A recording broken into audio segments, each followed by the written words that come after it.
कधी कधी तुम्ही लहान मुलासारखे वागता. अगं, प्रत्येकाच्यात लहान मूल असतं सावली, पण सगळे ना दाबून आत मनात ठेवतात. मग तुझ्यासारखी असं काळजी घेणारी आणि जबाबदारी घेणारी व्यक्ती आली की ते लहान मुलं आपोआप बाहेर निघतं. बोलत का नाही आहेस माझ्याशी? काय झालं? काय चुकलंय का माझं? पाय धरू का तुझे? मग बोल ना. ठीक आहे, जोपर्यंत तू नाही बोलणार ना तोपर्यंत आपल्यातली मैत्री संपली.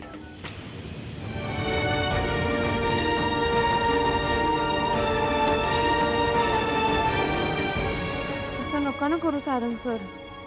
पण मी मैत्रीत हे तर सांगू शकतेच ना की मला माईंनी शिक्षा दिली. परत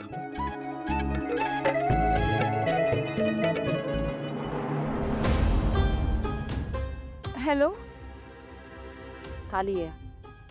मी मेंदळे मेन्शनच्या खाली उभी आहे. लगेच येईल. आत्ता. हो मी लगेच येते. ए, सगळ्या जगाशी बोलतेस तू, माझ्याशी बोलायला काय झालंय? सॉरी? का सॉरी? अगं बोल सावली. काय भाई?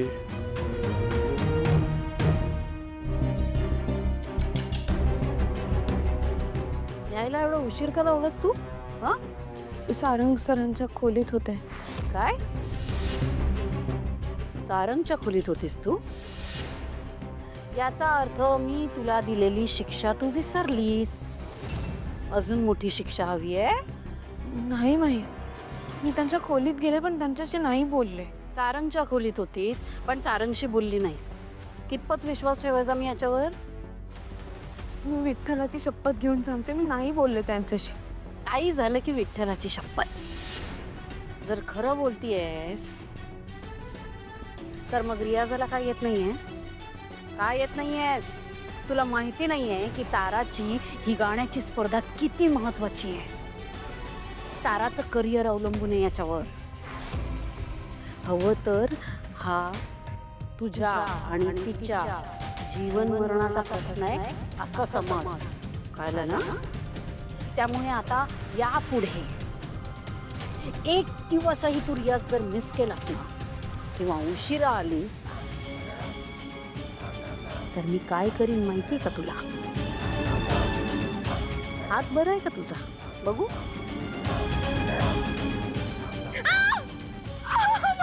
सोडा बाई, दुखतं बाई.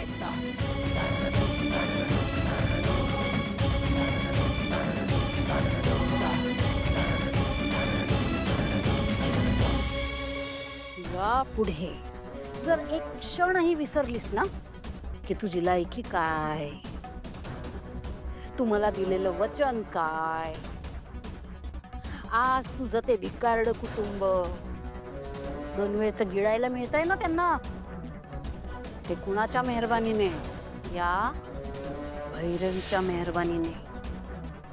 रस्त्यावर भीक मागत नाहीये ना ते? कुणाच्या मेहरबानीने?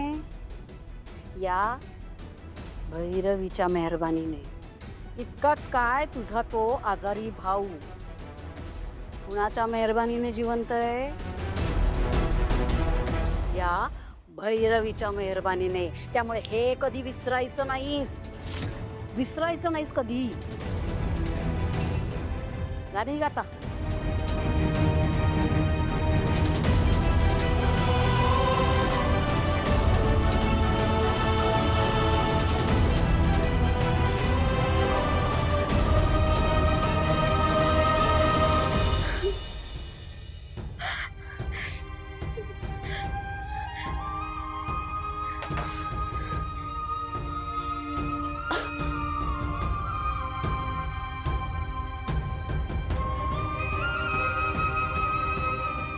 सावली,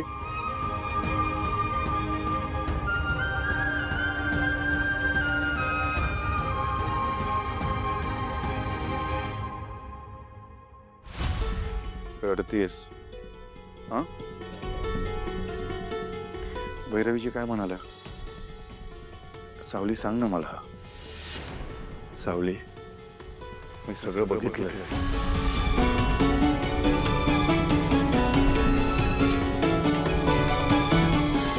सांग मला काय म्हणाल्या त्या?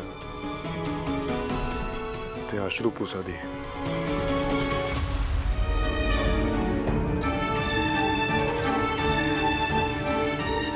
सावली, भैरवीजी ना कर्तृत्वाने खूप मोठ्या असतील.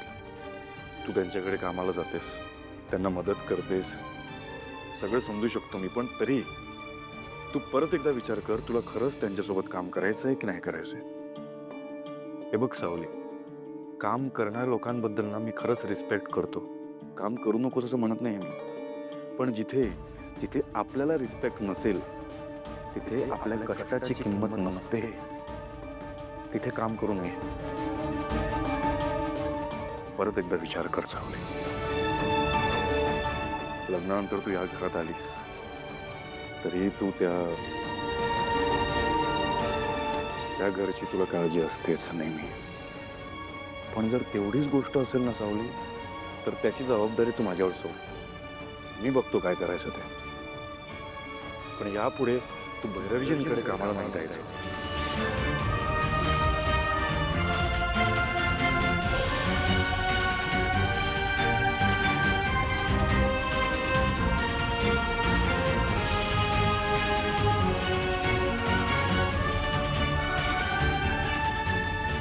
तर मार्केटची पोझिशन बघता मला असं वाटतं की प्रोडक्शन कॉस्ट वाढवावी लागेल आणि त्यासाठी एक बोर्ड मीटिंग घ्यावी लागेल. ठीक आहे, बोर्ड मीटिंग घेऊया आणि सगळ्यांच्या मताप्रमाणेच मग निर्णय घेऊया. मॉम बोलू ना. बरं झालं आलास, बस ना, बस. काय झालं? सो मला असं वाटतं की आपल्या फॅमिली बिझनेसकडे आता जरा लक्ष द्यायला सुरुवात कर. माझं सारंगदादाशी बोलणं झालं या विषयावर. ॲक्च्युली माझा म्युझिक इंडस्ट्रीमध्ये इंटरेस्ट आहे ना, त्यामुळे त्याच्याशी निगडीत बिझनेस मला करायचा होता. ते कर तू, पण ते नंतर. आधी आपल्या फॅमिली बिझनेसकडे लक्ष दे, कारण आपले काही वर्क एथिक्स आहेत ते शिकून घे. नाहीतर तुझ्या भावासारखं विदाऊट एथिक्स काम करशील आणि नंतर जड जाईल तुला.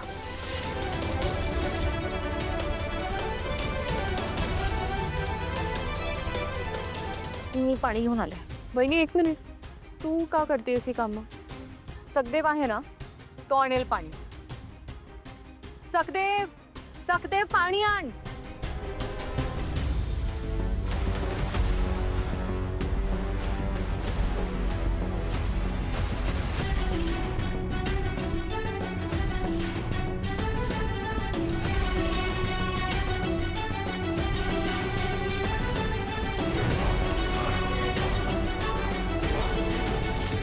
बॉट, हे कपडे घालून कुठे निघालास तू?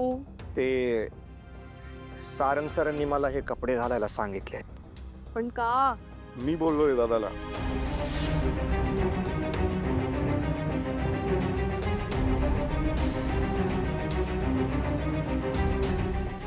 आजपासून सखदेव दादा प्रोडक्शन सुपरवायझर म्हणून काम करणार.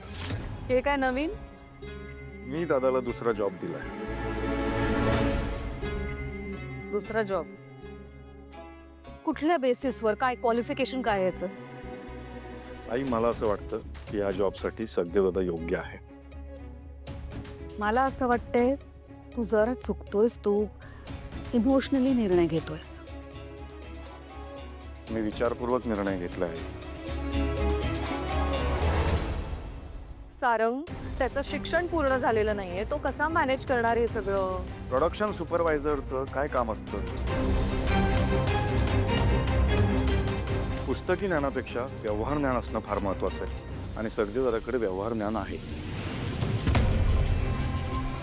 आणि ज्या टेक्निकल गोष्टी दादाला माहिती नसतील त्या तो शिकेल.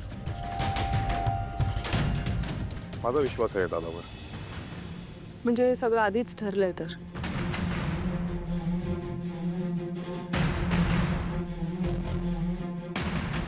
मला असं वाटतंय तू गडबड करतोयस. तू नाती आणि व्यवहार यात गल्लत करतोयस. गलत करत नाही मी. तेव्हा पुढे जाऊन जर मला असं वाटलं की दादाकडून काही चूक झाली आहे तर मी स्वतःहून त्याला या कामावरून काढून टाकेन. पण मी जर विश्वास टाकलाय तर विचार करूनच विश्वास टाकला असेल. हे सगळं ह्या मूर्ख मुलीमुळे होतं. हिनेच ब्रेन वॉश केला असणार आहे सारंगला. अजिबात नाही. हा माझा निर्णय आहे आणि मला असं वाटतं की मला तेवढा अनुभव आहे आणि अधिकारी.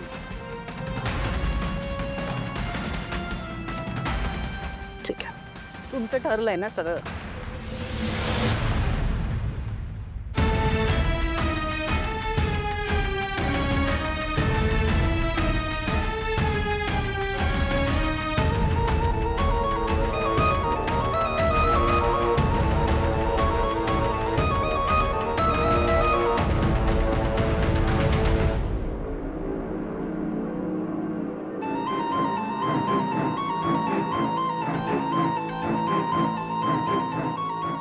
सारंग सर, दादा प्लीज ते नको करू प्लीज.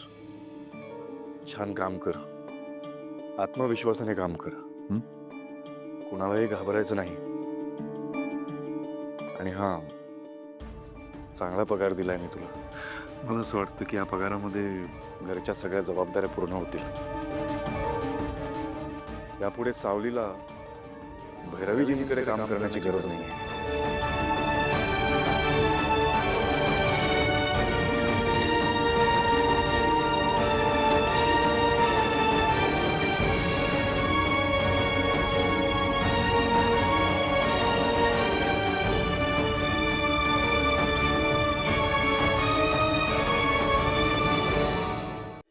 हा आधार कार्ड लागेल ना आणि ते ओरिजिनल बिल लागेल म्हणताय ना. वय वय चालेल चालेल. अजून काय म्हणा? Light bill. वय वय वय सगळी कागदपत्र घेऊन येतो मी. नाही आता प्रमोशन होणार म्हटलं की एवढी सगळी कागदपत्र लागतीलच की. हा घेऊन येतो मी घेऊन येतो. वय चाल. दादा, तू आता ही नवी नोकरी करणार आहेस?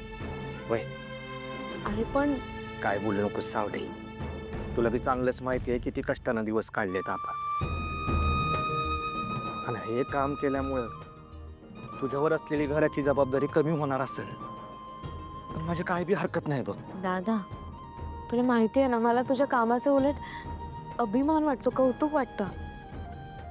पण मला ना सारंग सरांच्या बोलण्याने टेन्शन आलंय. अगं उलट चांगलंच होणार आहे की. अरे तसं बी सारंग सरांनी स्वतःहून सांगितलंय भैरवी माईंसाठी तू काम करू नकोस. मग कशाला काम करतेस? अरे पण ह्याचे काय परिणाम होतील? त्यांच्यासाठी तारा मॅडमचं गाणं किती महत्वाचं आहे हे माहिती आहे ना तुला. आणि त्यासाठी भैरवी माई कोणत्याही थराला जाऊ शकतात. साऊ ह्यो सगळा तुझा भूतकाळ झाला. किती वर्ष या जोकडात अडकून राहणार आहेस? कधीतरी यातून बाहेर पडावं लागलच की. आणि आता बाहेर पडण्याची संधी मिळाली आहे तर ही संधी का सोडायची? आणि विठ्ठलाच्या मनात हेच असेल तर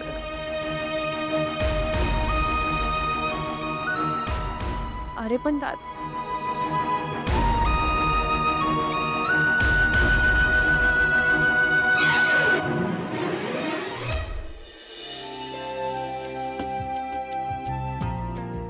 काय बिझीस?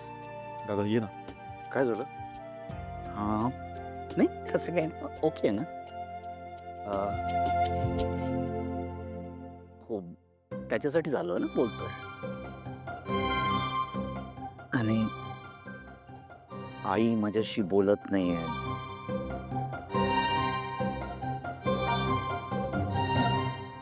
मला काय करावं सुचत नाही रे. दादा मी तुला बोललो ना, जरा वेळ जाऊ दे, सगळं ठीक होईल. नाही रे, मला सहन होत. या आतमध्ये. आतमध्ये या.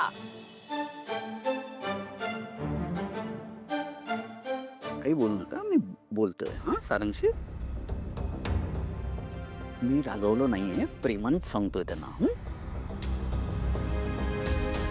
हा मला आईचा अबोला सहन होत नाही. मला त्याची माफी मागायची आहे. काय करू सांग? काय? मला माफी मागायची आईची. काय? मला ती मला तिची माफी मागायची, कळलं? मी काय करू ते सांग, कळलं? मला काय वाटतं माहिती आता, तूच सांग. आईचा राग घालवण्यासाठी तू काय करू शकतोस? मला माहिती असतं तर मी तुझ्याकडे का आलो असतो? हं? मला माहिती नाहीये काय करायचं म्हणून मी तुझ्याकडे आलोय ना. मला नको विचारू प्रश्न, उत्तर सांग. एक मिनिट. मला काय वाटतं, आपण आपसात थोडं डिस्कस केलं तर काहीतरी सोल्युशन नक्कीच मिळेल आपल्याला. चालेल ना. हा, सुचवा ना.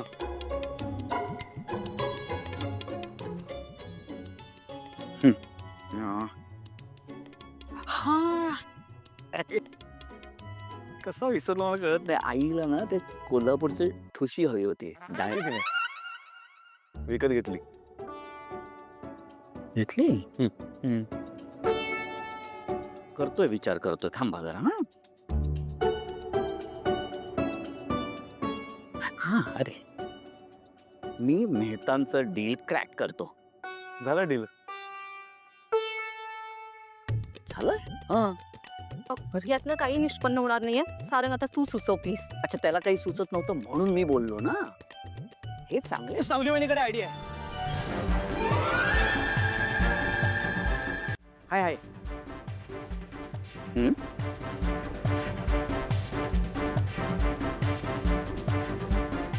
काय?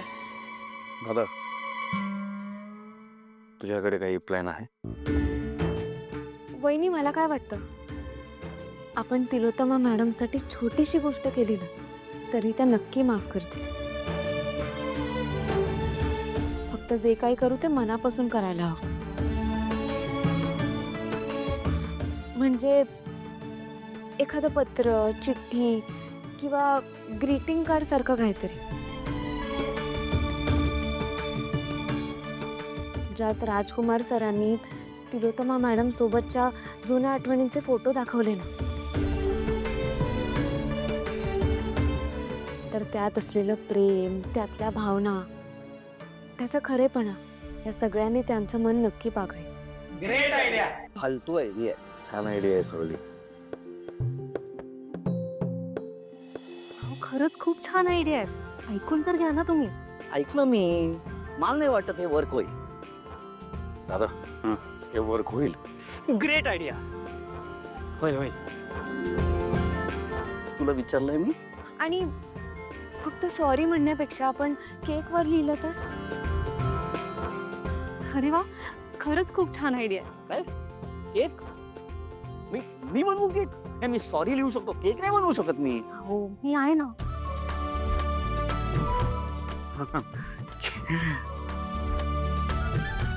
केक ही बनवणार म्हणून.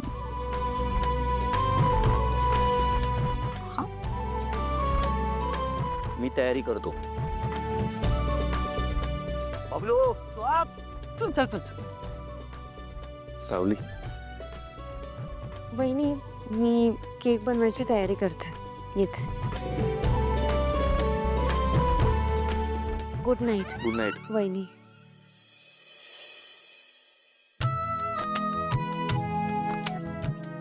सारंग, सावली तुझ्याशी बोलत नाही नाही बोलत आहे. का? काय झालंय? काय माहिती काय झालंय, पण माझं लक्ष वेधून घेण्यासाठी करत असेल तर चुकीचं करते ती. ठीक आहे, मी बघते.